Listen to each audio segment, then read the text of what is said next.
I didn't really have friends, and people were kind of treated me badly. A Hafi in Japan committed suicide because she was saying, nobody understands me. There's no other Hafis around me.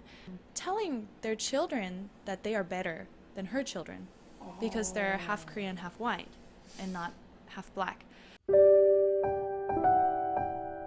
Hey guys, what's up? As you know that our world is becoming a global village, that means a lot of interracial couples, which means a lot of Hafi kids. Now, I've heard of these incidents where these Hafi kids committed suicide because they felt like they were not accepted in the society or nobody understands them. So to understand what struggles that they go through today, I'll be meeting one of my friends who is Hafi. She is half white and half Korean, and I'll be asking her what kind of struggles she go through and what kind of support she expects from the society. So without further ado, let's meet her. Let's go.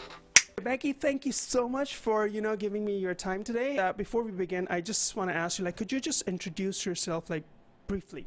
Hi, my name is Becky White. I'm half Korean, half American girl working here in Seoul, Korea as I do a lot. I do modeling and writing and content creation and also the Happy Project. That's my baby, yeah. Well, how did you come up with this project thing? Because I saw that, but I still don't know much about it. Could you please tell us about it? So actually, the Happy Project is something I had kind of been dreaming about for a couple years, honestly. By myself, 혼자서, I was thinking all the time, first it stemmed out of this question of who am I, right? My identity as half Korean. What does that look like? What does that even mean? Am I the only one shouting into the void, trying to figure out where do I belong? And so I recognize that this community of half Koreans, it doesn't really exist. It is a different subculture. It's a new subculture, and I just felt that somebody needed to start, I guess, recording this, cataloging this, exploring this, and just sharing with other halfies we are a community, and no matter where you are around the world. So it's kind of part research, part art, and it was kind of born out of this question of self-identity. Cool. I'll be putting all the information, especially her Instagram, so you can if you have further questions later that I'm not able to cover, then you can directly ask her. Go ahead, okay, Becky, before I start asking you questions, I want to know are there questions, because I don't want to be rude as well, because I don't know much about that community myself. I wonder, are there rude questions that people are genuinely interested in, but they might be rude or might be hurting for you? Sure. At this point, I think I've heard them all. I don't think it's really the question itself that can be rude, but kind of where you're coming from and how you ask it. I hear a lot, for example, oh, you speak Korean? Oh, but you're not Korean. How do you speak Korean, right? I'll hear things like that. And at first it was very offensive, right? But then I realized, people generally didn't think that anyone who was not Korean would be speaking Korean so fluently, right? Or why would you even think I'm not Korean? So after a while, you kind of get accustomed to it. Questions that I find offensive, maybe if you're coming from a point of view of assumption. I'll get a lot of time oh, you're Chinese, right? Oh, you're Japanese, yeah? Instead of asking hey, what's your ethnic background? Or hey, where are you from? Tell me about your childhood, growing up as a child. You saw your mom, she was Korean, right? And your dad is white, right? Okay. Growing up as a kid, you might have questions oh, my friends, their mom and dad look same, and kids are same, but why are we different? Or Sure. what was your the curiosity that you had back then? I think there's a point for when you're growing up as a kid. I think you don't really have this outside awareness, like a third person point of view at yourself. Okay. I distinctly remember is when I was 9 years old, and we were living in Alabama. All right. And in Alabama, it was predominantly white or black. Okay. And so I think I was the only Asian in elementary school. People would say things to me that I never heard before, very racist comments. Can you give me an example? They would pull their eyes like this and look at me in the hallway. They'd point or laugh. They'd call me chink. And I didn't know what that was, right? Because it never occurred to me that we were not all the same. We were all just kids, right? But so that was the first time. And I remember asking my Dad, what does chink mean? That was kind of the first realization I had that white people looked at us differently. There was that point, and then I think that was the moment. All right, I see. You know what I'm getting from this is I feel it would have been better that if your parents would have like told you something about it. But I feel like maybe they didn't even know. As parents, they did not know how to educate our kids, so that they, you sometimes prepare them. Hey, this is gonna happen. Right. But like it seemed like you learned on your own. Like there was nobody to help you. Like I think that's true. Honestly, I look back at my parents and I have to wonder, how would you even how would you even start saying that to your child, especially at that time? I do remember my mom telling us at one point, like, you have to be best. I remember she would tell us this. I think it was her way of explaining to us that people will look down on you if you're not better, right? So like your English had to be perfect. You had to do really good in school. Whatever you did, you had to do really well so that nobody would look down on you. And I remember she had said this to us once, and that really stuck to me. And how did you see that? Wasn't it like stressful, like as a kid? Because if you're grown up, you can understand those things. But as a child, like why do I need to do that? Like because you're seeing all the kids are just hanging out having fun, and I have to do like extra thing. How did you see that as a kid? My personality is extremely resilient. All right. And already I'm very competitive as it is. Okay.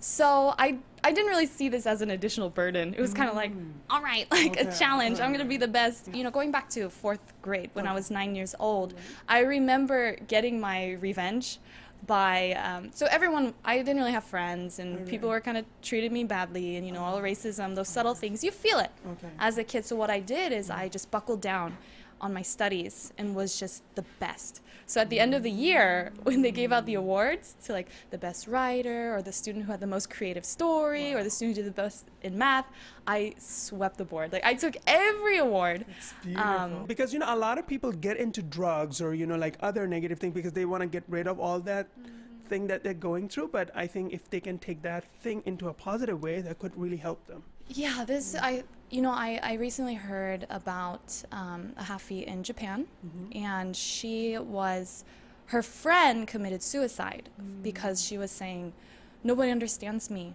There's no other Hafis around me. When I hear that story, it just breaks my heart, because I just think like maybe if she heard that it's okay to be different and that there are other Hafis out there, like you're not alone. They're just not in your immediate surroundings. Yeah. I really appreciate that you got this idea of this project, because like as you said, sometimes maybe parents have this generation gap that they don't know how to talk to their kids, or there is just like it's just like some parents are not very close to their kids. I feel like, it's going to be a very helpful channel where they could actually talk to you or people that were working with you, so that there's somebody that they can talk to and people could understand. Really, I really hope. You said like, you had this identity, and most of the kids do have this identity issue, like who am I exactly? But as growing up, like what did you like, you thought, oh, I'm Korean, I'm American, I'm white. How did you how did you see yourself? Wow, this is such a good question. This is kind of where the Happy Project stemmed from, because I didn't really put myself in a box. I think like I had Korean friends. When I'm with my Korean friends, I was Korean, right? I had my American friends, my white friends. When I was with them, I was American, right? Of course, there was always like, oh, the token Asian, right? There was always all of this, but mentally, how did I view myself, And then when I was about 16, I think, is when I first really thought maybe I should give myself some kind of label, right? Community to belong to. So I had a lot of Korean friends at that point, and I visited Korea for the first time when I was older, that I could remember well. And I wanted so badly to be Korean, right? I think this is kind of where it kicked in. Where I was like, I'm Korean. I will be Korean. I must be Korean. I want to be Korean. And and then when I came to live here, that's when I realized I'm not Korean. And it was really crushing, like that moment when you recognize that. So that was, I think I was maybe like, I want to say like 19 or 20 when I finally had the realization, okay, I'm not Korean. I'm not white, I'm not Korean. That's when the question started, what am I? And so I started exploring this identity of Hafi. Oh man, I feel like it's so painful. Like you've been expecting and hoping like, oh, I'm Korean, finally I'm going back to Korea and I'll be accepted. And then it's so different.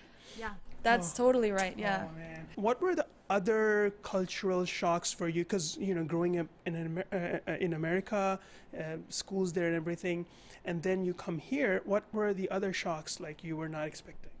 In the U.S., of course, like you would face people saying like, "Oh, what are you from? Where are you from?" No, really, where are you from? Right? Like this is something I heard very often. Your English is great, right? I hear that a lot. But in Korea, it's different. You're reminded I think every single moment that you're not Korean, like it's constantly, you're constantly feeling it here. It's so homogenous, this country. And so regardless if you were born here, you grew up here, and you speak Korean perfectly, if you're half, you're not Korean. Some of my friends, they mentioned like as a foreigner, dating is okay, but when it comes to like serious relationship where a guy is willing to introduce you to their parents, that's where they don't want to talk about. Yeah, oh, I want to date a black girl, I want to date a white girl, but then serious relationship is hard. What about you in your case? Because maybe the guy is open-minded, but parents are like, oh, she's not Korean, and she's like half. So, For half, though, gosh, this is very hard because I don't know too many like halfies who are married to Korean.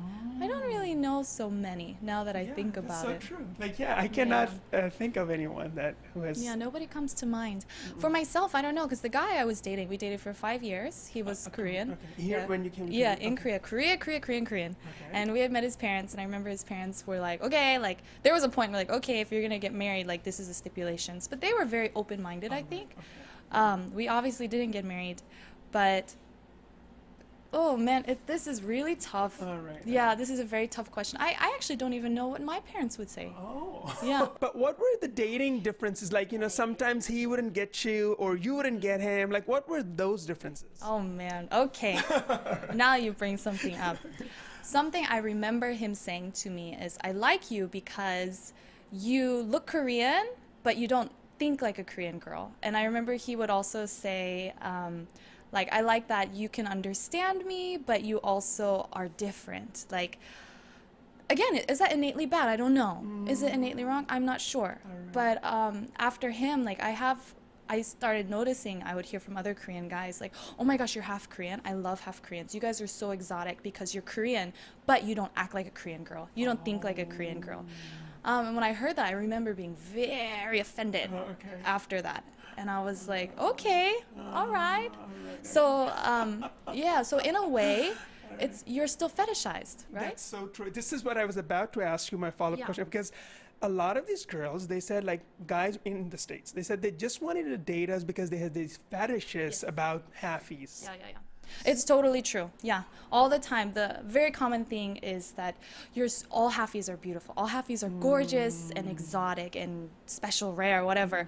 So it's like, okay, you don't like me for me. You like me because you think I'm rare and special, right? So deep down now, like when you are just with yourself, like, just honest Becky to talking to herself, who do you see yourself as? Like, what would you call, like, if you yourself asked yourself this question, Becky, who are you? What was your answer? I would say I'm half Korean, half American. Okay. This is one thing. 2, I would say I'm an artist. Okay. And I'm a writer and I'm a speaker. This is another sense of my identity. And I'm just a very curious person. Seeking to understand the world and others, So. And I think it's beautiful how you said like the artist part, because I think sometimes we need to look beyond the visual aspect, where sometimes we get so much stuck. I mean, if it's important, but sometimes we get so stuck into that we miss out the real person, right? So I think that's very important where you said like the artist, and then what you believe in is also very important. So yeah. But you mentioned before, like, I don't know about like black people because they go through different and difficulties more than you being white, and like this white privileges thing. Do you think in Korea for you have that privilege because you're white? Completely. Everything that I say, I take it with the understanding that a lot of what I'm saying is also in a very positive light, and I'm just the benefactor of it. And so I'm not trying to rain down on that. I'm also very appreciative. And it just happens that this is the generation that people are looking at halfies, especially half Korean, half white, and being like, whoa, cool, you guys are so special, and a lot of that has to do with celebrities coming out or whatever. Half Korean, half black is still yet such a novelty. I think that's a very mixed response. I have another family, friends, their children are half black, half Korean, okay? And the mom told me while we were doing an interview that she will hear other mothers with half white, half Korean kids telling their children that they are better than her children because they're half Korean, half white, and not half black. So this is something that still is, I don't know if it still exists or is starting to exist in this new generation of halfies. My dad is just very gentle and listens.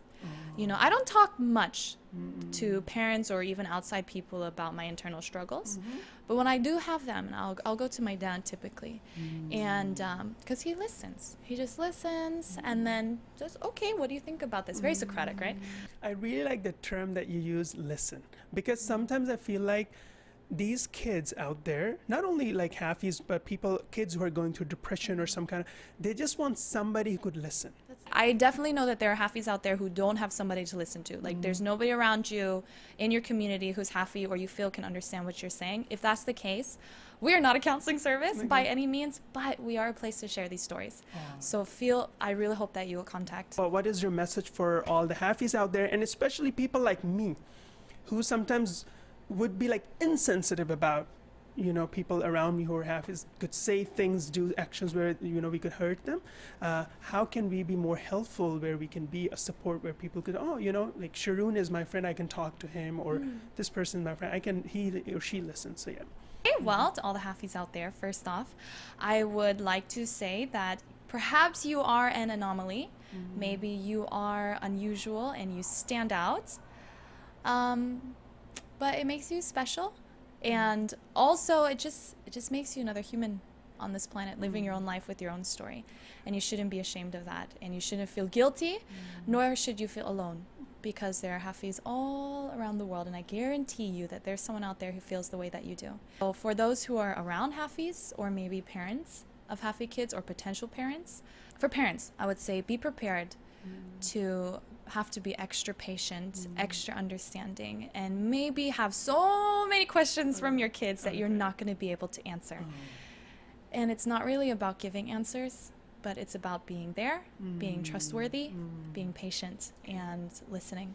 And then, you know, everyone else, we are a global world, honestly, Sharoon. Like, so you know this. So and so, like, you can't avoid it. You can't live in your own bubble of just, I'm all my white friends, like all my black friends. It's not like that.